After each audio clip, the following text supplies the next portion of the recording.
Hello guys, स्वागत है आपका माइक्रोसॉफ्ट एज्योर के अगले वीडियो में। आज वाले वीडियो में हम लोग माइक्रोसॉफ्ट इंट्रा आईडी के बारे में जानेंगे कि माइक्रोसॉफ्ट इंट्रा आईडी क्या है, इसका एज्योर में क्या सिग्निफिकेंस है और इसको हम लोग यूज क्यों करते हैं। ये एक बहुत बड़ा टॉपिक ही है जो कि हम लोग अगले वीडियोज में और डिटेल में कवर करेंगे। जैसे अगर इस पे मैं बोलूँ तो सीरीज एक स्टार्ट कर सकते हैं हम लोग, क्योंकि ये बहुत बड़ा ही टॉपिक है। इसमें यूजर मैनेजमेंट से लेकर के एक्सेस मैनेजमेंट एज्योर का, या फिर आपके ऑन प्रीमिसेस या कोई थर्ड पार्टी टूल्स हैं उसको मैनेज करते हैं। ओके, ये माइक्रोसॉफ्ट इंट्रा आईडी का नाम पहले एज्योर एक्टिव डायरेक्टरी था और उसके बाद आजकल इसका नेम चेंज होकर के माइक्रोसॉफ्ट इंट्रा आईडी हो गया है। ओके, तो चलिए शुरू करते हैं वीडियो को। ये अगर इसका डॉक्यूमेंटेशन देखें, ये मैंने माइक्रोसॉफ्ट का डॉक्यूमेंटेशन ओपन कर रखा है। अगर आप इसका डॉक्यूमेंटेशन देखें, इसका डेफिनेशन देखें, तो यहाँ पे लिखा हुआ है कि Microsoft Entra ID is a cloud based identity and access management service that your employees can use to access external resources. Okay, तो बेसिकली इसका मतलब ये हुआ कि ये cloud based identity and access management tool है, एक सर्विस है बेसिकली माइक्रोसॉफ्ट के द्वारा। जैसे माइक्रोसॉफ्ट बहुत सारी सर्विसेज प्रोवाइड करती है, उसी टाइप से एक एज्योर एक्टिव डायरेक्टरी या फिर इंट्रा आईडी एक सर्विस है जिससे आप एक्सेस मैनेज कर सकते हो अपने यूजर्स का, या फिर उसमें ग्रुप्स क्रिएट कर सकते हो। उसमें आप एप्लीकेशंस क्रिएट कर सकते हैं, इंटरप्राइज एप्लीकेशंस क्रिएट कर सकते हैं, टेनेंट्स क्रिएट कर सकते हैं और भी बहुत सारी चीज़ क्रिएट कर सकते हैं। मल्टी टेनेंट कनेक्शन एक्टिवेट कर सकते हैं। तो एक्सेस मैनेजमेंट से रिलेटेड जितनी सारी चीज़ें हैं, आप सारी चीज़ें एज्योर एक्टिव डायरेक्टरी में ही कर सकते हो। वो आपका एज्योर सर्विसेज हो गया या फिर आपका कोई थर्ड पार्टी टूल्स हो गया, जैसे आपको सोनार क्यूब या फिर और भी चीज़ें हैं, जेनकिंस या जीरा, ये सब का अगर आपको सैमल एसएसओ इम्प्लीमेंट करनी है एज्योर एक्टिव डायरेक्टरी के साथ, तो वो भी आप एज्योर एक्टिव डायरेक्टरी से कर सकते हैं। इसमें सभी कोई काम कर सकते हैं, या अगर आप डेवलपर हैं तो डेवलपर को इसमें आइडेंटिटी अगर आपको क्रिएट करनी है उसको परमिशन देना है, या फिर आपको कुछ एप्लीकेशन है उसमें सैमल एसएसओ इम्प्लीमेंट करनी है, उसका सीक्रेट्स वगैरह सर्टिफिकेट्स वगैरह मैनेज करना है, या फिर अगर आप आईटी एडमिन है जिसमें आपको यूजर एंड एक्सेस मैनेजमेंट करनी है एक्टिव डायरेक्टरी में आपके टूल्स के लिए, तो वो भी आप कर सकते हैं। ओके, तो चलिए चलते हैं portal.azure.com में। ये हमारा एज्योर पोर्टल है। यहाँ पे अगर हम होम पेज में जाकर के ऊपर में सर्च करेंगे इंट्रा आईडी, तो ये है मेरा माइक्रोसॉफ्ट इंट्रा आईडी। यही सर्विसेज में आएगा और यही हमारा एज्योर एक्टिव डायरेक्टरी भी यही है। ओके, इसका यूआई इस टाइप का होता है। ये मेरा अभी जो एक इंट्रा आईडी है उसका नेम डिफ़ॉल्ट डायरेक्टरी है, क्योंकि ये मेरा मैं अभी डिफ़ॉल्ट वाला यूज कर रहा हूँ। अगर चाहे तो आप इसका इस दूसरा भी अपना क्रिएट कर सकते हैं। ओके, तो अगर हम एज्योर एक्टिव डायरेक्टरी में बात करें तो वहाँ पे बहुत सारी चीज़ें होती है। जैसे यहाँ पे एक टेनेंट होता है। टेनेंट एक सब्सक्रिप्शन आप बोल सकते हो कि जैसे एक मेरा डिफ़ॉल्ट डायरेक्टरी है ये माइक्रोसॉफ्ट इंट्रा आईडी का, तो उसमें हम लोग एक टेनेंट क्रिएट कर सकते हैं जो कि हमारा माइक्रोसॉफ्ट इंट्रा आईडी है उसको रिप्रेजेंट करेगा। ओके, अगर हम यहाँ पे टेनेंट का डिफिनेशन देखें तो ये बोलता है a dedicated and trusted instance of Microsoft Entra ID. Okay, यहाँ पे आप इसका डिफिनेशन देख सकते हैं। तो बेसिकली आप पर इंट्रा आईडी एक टेनेंट या फिर मल्टी और भी टेनेंट्स क्रिएट कर सकते हैं, और उसको यहाँ पे जैसे यहाँ पे मेरा टेनेंट आईडी ये है। यहाँ पे आके देखें, अगर आपको और भी टेनेंट बनाना है, दूसरा टेनेंट बनाना है, तो आप यहाँ पे मैनेज टेनेंट्स में जाएंगे। यहाँ पे आप एक दूसरा टेनेंट भी क्रिएट कर सकते हैं। जैसे आपको यहाँ पे कोई टेनेंट यूज करनी क्रिएट करनी है, अगर आप यहाँ पे मेरा अभी पेड सर्विस नहीं है इसीलिए मुझे ये ऑप्शन आ रहा है। अगर आपका पेड होगा या फिर कोई ऑर्गेनाइजेशन के लिए क्रिएट कर रहे होंगे तो आपको यहाँ पे माइक्रोसॉफ्ट इंट्रा आईडी का भी सिलेक्ट करने का ऑप्शन आएगा। ओके, नेक्स्ट में आप कॉन्फ़िगरेशन करेंगे। आपका ऑर्गेनाइजेशन नेम क्या है,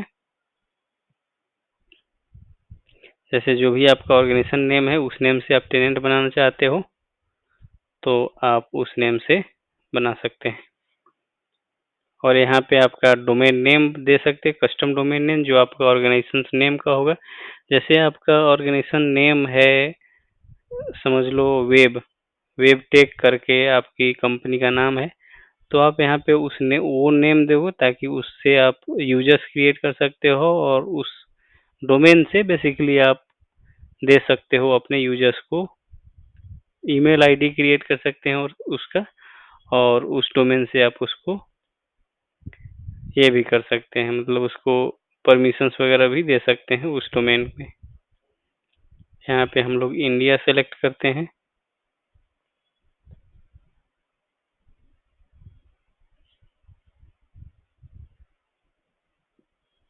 इंडिया हमने सेलेक्ट कर लिया। उसके बाद आपको सब्सक्रिप्शन वगैरह देना है। यहाँ पे रिसोर्स ग्रुप मैंने अभी क्रिएट नहीं करके रखा है, तो यहाँ पे ऑप्शन नहीं आ रहा, आप यहाँ से भी क्रिएट कर सकते हैं। इसको क्रिएट करने के बाद आप यहाँ पे रिव्यू प्लस क्रिएट करेंगे तो ये आपका एक टेनेंट क्रिएट हो जाएगा। ओके, इसके बाद अगर आप यहाँ पे देखें, ये मेरा इन एक्टिव डायरेक्टरी का नेम है, यहाँ पे टेनेंट आईडी है, ये हमारा डोमेन नेम है कि इस एक्टिव डायरेक्टरी, ये जो हमारा टेनेंट है इसका डोमेन नेम ये है हमारा। और यहाँ पे आपको कितने यूजर्स ग्रुप्स हैं, इसमें एप्लीकेशंस कितने हैं, वो सारी चीज़ें आपको मिलेंगे। अगर कुछ अलर्ट्स वगैरह हैं तो आपको नीचे मिलेंगे। इस पे अगर आपने कुछ मॉनिटरिंग वगैरह सेटअप किया है तो वो सब सारी चीज़ें आपको यहाँ पे दिखेंगे। इसका अगर इंट्रा आईडी का प्रॉपर्टीज देखनी है आपको यहाँ पे, तो आप यहाँ से देख सकते हैं। अगर आपको नेम वगैरह चेंज करनी है तो आप यहाँ से भी कर सकते हैं। जैसे मैं इसका नेम चेंज कर देता हूँ, ये हमारा ये सब सही है, टेक्निकल कॉन्टेक्ट सही है। ओके, इसको हम लोग कर देते हैं सेव। तो हमारा टेनेंट का जो एक्टिव इंट्रा आईडी का नेम है वो हमारा चेंज हो जाएगा। उसके बाद ये हमारा रिकमेंडेशन, अगर आपको कुछ है यहाँ पे, जैसे आपका कुछ इसको कुछ इम्प्लीमेंट करना चाहते हैं तो आप यहाँ पे देख सकते हैं। ओके, यहाँ पे ये हो गया। इसको पेज को रिफ्रेश करते हैं।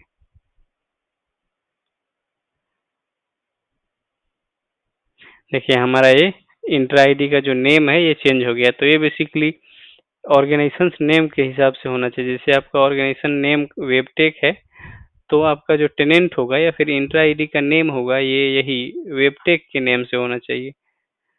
ओके, इस नेम से आप यहाँ पे क्रिएट कर सकते हैं, आप दे सकते हैं। ओके, अगर हम लोग आगे बढ़े यहाँ पे तो यहाँ पे देख सकते हैं, जैसे प्रीव्यू फीचर से अगर आप कुछ इनेबल करना चाहते हैं तो वहाँ से कर सकते हैं। मेन चीज़ आपका जो यहाँ पे आता है मैनेज में आपको मिलेंगे। इसमें क्या होता है कि आप यूजर्स ऐड कर सकते हो, जो भी आपको आपके टेनेंट में जिस यूजर को ऐड करनी है आप यहाँ से कर सकते हैं।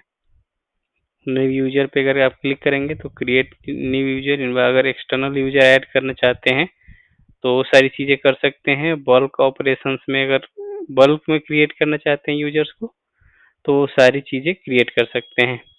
ये सारी चीज़ें जो हैं डिटेल में मैं आगे के वीडियोज में एक्सप्लेन करूंगा। अभी मैं एक बेसिक ओवरव्यू दे रहा हूँ। बेसिकली हम लोग माइक्रोसॉफ्ट जो इंट्रा आईडी है उसमें हम लोग क्या क्या और चीज़ें कर सकते हैं। जैसे हमने यहाँ पे यूजर्स के देखा, यूजर्स को क्रिएट कर सकते हैं, उसी टाइप से हम लोग ग्रुप्स भी क्रिएट कर सकते हैं।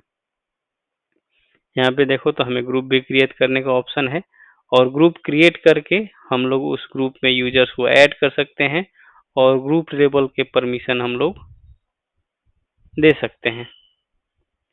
ओके, और अगर हम यहाँ पे एक्सटर्नल आईडी की बात करें तो एक्सटर्नल आइडेंटिटी क्या होता है, बेसिकली जैसे आप कोई ऑर्गेनाइजेशन है आपके पास और आप चाहते हो कि कोई थर्ड पार्टी वेंडर को भी अगर आप कुछ अपने ऑर्गेनाइजेशन में काम देना चाहते हो तो उस वेंडर के लिए अगर आपको यूजर्स क्रिएट करने हैं या फिर उनको परमिशन देना है अपने इसमें इंट्रा आईडी में, तो आपको एक्सटर्नल आइडेंटिटीज में जा करके क्रिएट करना पड़ता है।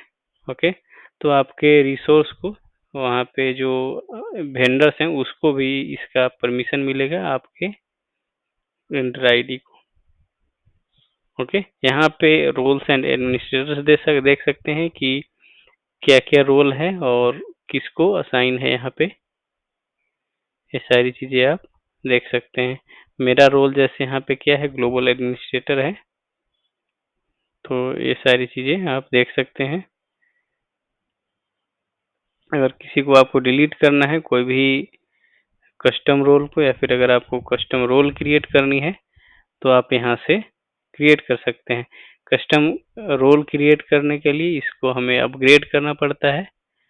ये हमें डिसेबल्ड आ रहा है क्योंकि हमने नहीं बनाया है, अपग्रेड नहीं किया है।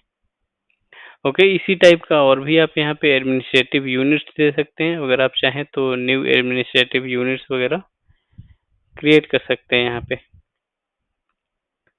ये है एंटरप्राइज एप्लीकेशंस में अगर हम बात करें तो आप एप्लीकेशंस क्रिएट कर सकते हैं। जैसे अगर आपको सैमल एसएसओ अगर ये सब इम्प्लीमेंट करनी है सोनार क्यूब के लिए, जीरा या और भी आप कोई भी थर्ड पार्टी टूल है तो उसमें आप एप्लीकेशन क्रिएट कर सकते हैं। उसमें आप क्लाइंट सीक्रेट्स एंड जो आपका सर्टिफिकेट्स है वो सब मैनेज कर सकते हैं, और उसको उस एप्लीकेशन को आप एज्योर से ऑथेंटिकेट करा सकते हैं। जैसे कोई भी आपका एप्लीकेशन है, आप एप्लीकेशन क्रिएट कर रहे हो और उसको चाहते हो कि वो एज्योर एडी से कनेक्ट करे, या फिर एज्योर एडी के यूजर्स उसको कनेक्ट कर ले, उसमें लॉगिन करे, तो आप उसके लिए इंटरप्राइज एप्लीकेशन आपको क्रिएट करना पड़ता है। ओके, ये अगर ऐप रजिस्ट्रेशन की बात करें तो यहाँ पे ये भी सेम लगभग आप बोल सकते हो इंटरप्राइज एप्लीकेशन टाइप का ही है। यहाँ पे आपको नया एप्लीकेशन बनाना पड़ता है। कोई अगर आपको रजिस्टर बनानी है, एप्लीकेशन रजिस्टर करना है, जैसे आपको चाहते हो कि आप एक सर्विस कनेक्शन बनाओ जो कि आपका एज्योर डेवऑप्स से ऑथेंटिकेट करे एज्योर को, तो इस टाइप से आप बना सकते हो। कोई एप्लीकेशन यहाँ पे बनाओ और उसका एक जो सीक्रेट होगा उसको आपको परमिशन क्लाइंट सीक्रेट, और जो आपका इस एप्लीकेशन को बेसिकली आपको एज्योर में जा करके, एज्योर के किसी भी सर्विस में जाकर, जैसे आप रिसोर्स ग्रुप में जाओ तो वहाँ पे परमिशन देना पड़ेगा। वहाँ पे अगर आप परमिशन दे देते हो तो ये एप्लीकेशन को उसको परमिशन हो जाएगा, उस रिसोर्स का परमिशन होगा और फिर आपका काम करने लगेगा ऑथेंटिकेशन। तो ये हमारा ऐप रजिस्ट्रेशन में क्रिएट कर सकते हैं। आप एप्लीकेशंस में जा करके वहाँ पे उसका क्लाइंट सीक्रेट्स वगैरह भी आप मैनेज कर सकते हैं। जैसे मैनेज ये सब में आप उसका ऑथेंटिकेशन मैनेज कर सकते हैं, सर्टिफिकेट्स एंड सीक्रेट्स क्रिएट कर सकते हैं। जैसे अगर आपको क्लाइंट सीक्रेट उसका क्रिएट करनी है, सर्टिफिकेट्स वगैरह क्रिएट करनी है, तो आप वो सब कर सकते हैं। आपको परमिशन देनी है वो सब भी कर सकते हैं। ओके, ऐप बना करके। इसी टाइप से अगर आपको कुछ कस्टम डोमेन्स वगैरह क्रिएट करनी है वो सब भी यहाँ पे हम लोग क्रिएट कर सकते हैं। कस्टम डोमेन्स जैसे है पासवर्ड रीसेट करना है किसी का, यूजर्स से रिलेटेड आपको कुछ सेटिंग्स करनी है, तो सब सारी सेटिंग्स आपको यहाँ पे मिलेगी। यहाँ अगर प्रॉपर्टीज में भी आप देखें तो ये आपका जो इंटर आईडी से रिलेटेड सारी प्रॉपर्टीज आपको दिखेंगी। और अगर मॉनिटरिंग आपने कुछ इम्प्लीमेंट किया है, लॉग्स वगैरह जैसे लॉग एनालिटिक्स को इंटीग्रेट किया है, तो वो सारी चीज़ें आप यहाँ पे देख सकते हैं। साइन इन लॉग्स है, जैसे कौन यूजर्स कब साइन कर रहा है। ऑडिट लॉग्स अगर आप देखना चाहते हैं, प्रोविजनिंग लॉग्स देखना चाहते हैं, वो सारी चीज़ें आप यहाँ पे देख सकते हैं। अगर आप ये हेल्थ वगैरह भी आप देखना चाहते हैं तो वो सारी चीज़ें भी आप यहाँ पे देख सकते हैं। देखिए, जैसे लॉग एनालिटिक्स इंटीग्रेशन अभी इनेबल नहीं किया हुआ है इसीलिए ऐसा आ रहा है।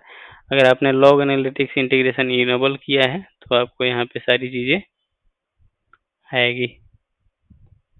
और कुछ कुछ ये सारी चीज़ें हैं जो आपको डायग्नोस्टिक सेटिंग्स वगैरह मिलती है, जो कि आपको मॉनिटरिंग में काम पड़ता है। अगर आपने कभी लॉग एनालिटिक्स को इंटीग्रेट किया है इससे, तो आप इसका जो लॉग्स वगैरह है आप लॉग एनालिटिक्स में भी डायरेक्टली देख सकते हैं।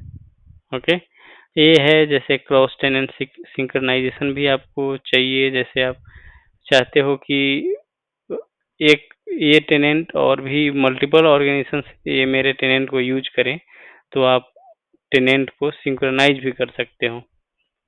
इस टाइप से हम लोग कर सकते हैं माइक्रोसॉफ्ट इंटर आईडी में। तो इस टाइप से हम लोग बेसिकली एक्सेस मैनेजमेंट कर सकते हैं इस एजोर एक्टिव डायरेक्टरी में। इसी चीज के लिए हम लोग इसको यूज करते हैं। सारे यूजर्स से क्रिएट करने से लेकर के ग्रुप क्रिएट करने से लेकर के हम लोग इसमें टेनेंट्स क्रिएट कर सकते हैं, रोल्स डिफाइन कर सकते हैं, इंटरप्राइज एप्लीकेशंस क्रिएट कर सकते हैं, एप्लीकेशंस क्रिएट कर सकते हैं, लाइसेंस वगैरह मैनेज कर सकते हैं, सैमल एसएसओ ये सब इम्प्लीमेंट कर सकते हैं। ये सारी चीज़ें हम लोग यहाँ से इंटर आईडी से कर सकते हैं। ओके, तो अगर आपका वो एज्योर हो, अगर आपको एज्योर में ऑथेंटिकेट कराना है किसी भी अपने यूजर्स को, अपने ऑर्गेनाइजेशन के यूजर्स को, या फिर कोई भी थर्ड पार्टी टूल्स से भी ऑथेंटिकेट कराना है, तो आप उसको माइक्रोसॉफ्ट एज्योर एडी में आप उस यूजर को क्रिएट कर सकते हैं और उसको परमिशन दे सकते हैं। वो आपका एज्योर हो सकता है या एज्योर से रिलेटेड और भी सर्विस हो सकती है, जैसे आपका एज्योर डेवऑप्स हो गया, माइक्रोसॉफ्ट 365 हो गया, एमएस ऑफिस हो गया। तो माइक्रोसॉफ्ट के जितने भी प्रोडक्ट्स हैं आप उसमें इसको यूज कर सकते हैं। ओके, तो आज के वीडियो में हमने माइक्रोसॉफ्ट इंटर आईडी के बेसिक्स को कवर किए। अगर आपको और भी डिटेल इसका एक्सप्लेनेशन चाहिए तो आप इसका डॉक्यूमेंटेशन भी रेफर कर सकते हैं। हम लोग आगे के वीडियोज में इसको एक एक जो इसका टॉपिक है, जैसे यूजर्स हैं, ग्रुप्स हैं, एक्सटर्नल आइडेंटिटीज हैं, यहाँ पे एडमिनिस्ट्रेटिव यूनिट्स हैं, ऐप रजिस्ट्रेशन है, एंटरप्राइज एप्लीकेशंस हैं, ये सारी चीज़ें हम लोग कवर करेंगे अगले वीडियोज में। ओके, आज के वीडियो में इतना ही। अगर आपको वीडियो पसंद आया तो लाइक कर दीजिएगा, अगर आप चैनल पर नए हैं तो सब्सक्राइब भी कर दीजिएगा। Thanks for watching.